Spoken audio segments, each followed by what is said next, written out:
And now here's Rick Casey with tonight's Last Word. Earlier this week, I was in St. Louis for a family event and took the opportunity to visit the Missouri Botanical Gardens, more widely known as Shaw's Gardens. It's not only a great 80-acre garden oasis in the middle of the city, but it is one of the world's top botanical research centers. While walking through the gardens, my daughter pointed out a statue of Nike, the goddess of victory, a work by the Italian artist Carlo Niccoli installed in the gardens in 1887. The inscription on the statue reads, "The victory of science over ignorance." Oh, the optimism of those Victorians. Once again, events in Texas remind us that such a declaration is premature. I'm referring to the recent controversy involving the Texas Commission on Environmental Quality.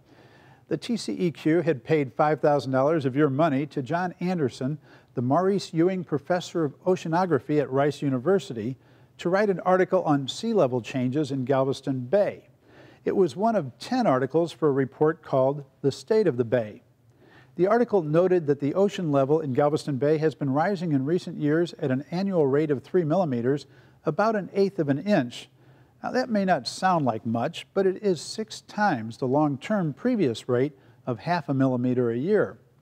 The article attributed the rising waters to climate change and the melting of the polar ice cap, and it referred to the influence of human activity on the changes. Now, none of this is controversial among scientists. The findings were based on a 10-year study by Anderson, which had been peer-reviewed and published by the Geological Society of America.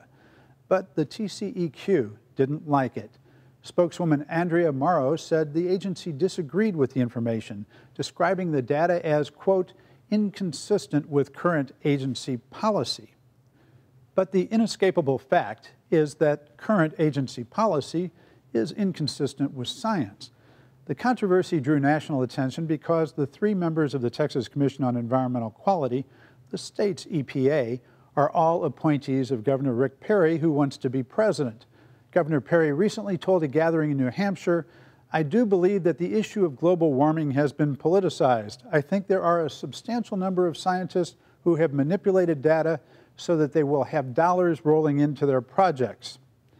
In his book, Fed Up, Perry described climate science as, quote, all one contrived phony mess. To his credit, Professor Anderson refused to allow his article to be published, missing the facts. I don't think he'll be seeing any more money rolling in from the TCEQ. Meanwhile, according to the National Institute on Money in State Politics, since 1998, Governor Perry has received more than $11 million in contributions from the oil industry, the industry most threatened by scientific findings on climate change. Now that suggests a hypothesis.